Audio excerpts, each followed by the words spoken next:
sabi nila, kasi nga na-research ko lahat, almost, hindi man lahat, ang mga forgotten recipes ng mga Kapampangan. So, nabinyagan ako ng iba na guardian daw ako, pero walang pakpak. Guardian of Kapampangan recipes daw.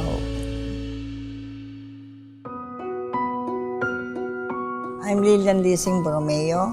Ang tawag sa akin ay Aching Lilian. Gusto sabihin nun, Ate Lilian. Ang grandmother ko, si Impo, nanay ko, gusto nila magluto ako kasi ako lang ang babae sa pamilya.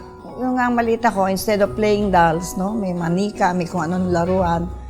Doon lang ako sa kusina, may dala-dalang siyang kutsara at saka dahon. Para, siyempre, nasa, na ako, no, senior citizen. Para naman hindi ako nag-iisip ng kung kailan ako aalis, no? Binibisi ko ang sarili ko every day.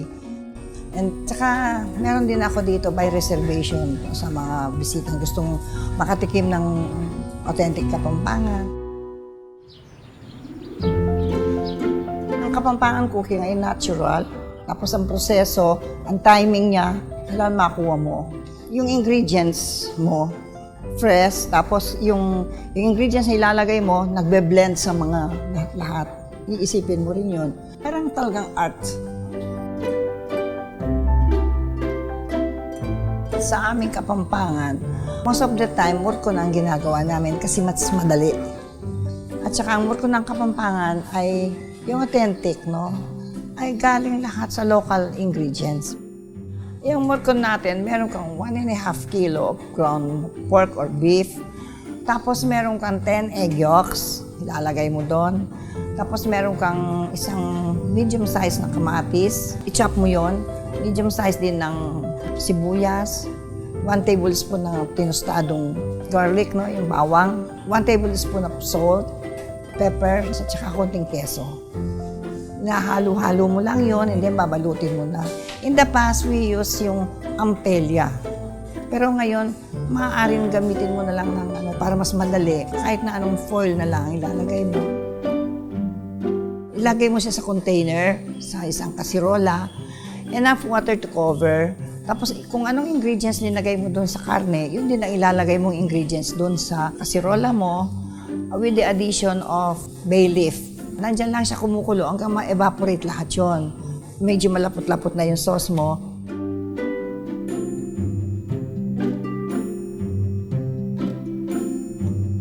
Ngayon, lagyan mo ng dayap. At saka lagyan mo ng konting keso. Ang imported lang na dyan, yung queso de bola lang. Pero the rest, local lahat. Ang lasa niya maalat-alat, naman na-miss, maasim-asim ng konti. Parang ganon. Yung parang makaka-smile ka kasi masarap.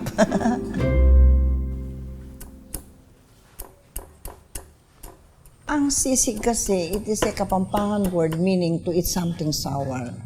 Kaya kailangan pag gumawa ka ng sisig, it must be talagang maasim. 17th century pa, nandito na yan sa Pampanga. Nag-e-exist na yan. Ang unang gagawin mo sa baboy, pakukulo mo yung part ng ulo. Tapos putol-putulin mo siya ng parang lulutong naman siya, parang chicharon na gano'n. De-dry mo, tapos pipirituin mo, tapos ita-chop mo yon. Sisig na medyo moderno na yon. Kasi pag nagluto ka ng maasim, sa Kapampangan, kukuha silang prutas na maasim. Yun ang ilalagay nila. Para may manamis-namis, may maasim-asim, tapos lagyan mo na ng sangkap mo. Yung sangkap ng kalamansi o kaya dayap. Tapos lagyan mo ng pinadtad na sibuyas, ng pampaanghang, paminta, parang gano'n lang siya.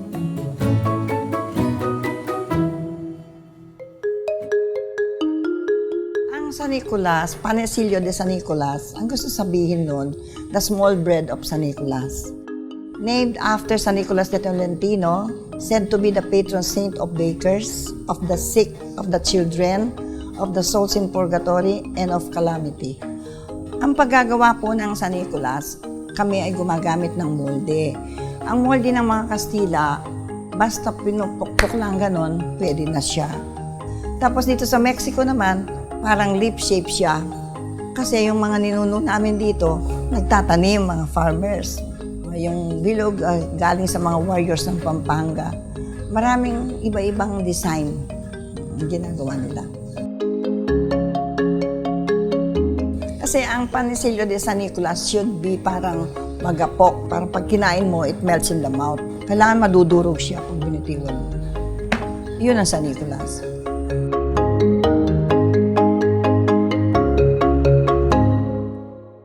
Ang paggagawa ng San Nicolas, no, kasi sabi ng marami sa akin, at Ching Lilian, you are into business. Bakit mo tinuturo yung San Nicolas? Bakit hindi mo naman ituturo? Unang-una, hindi naman ako maramot. So, sabi niya, pinaghirapan mo, bakit mo pinamimigay? Eh, siyempre, di ba? Binigay sa'yo ng God. Di pamigay mo, share mo. Kasi ang sa akin, ang gusto kong, sa aking edad na ito, ang gusto ko, yung kung ano yung tinuro sa atin, kung ano yung sa atin, mananatiling nandyan.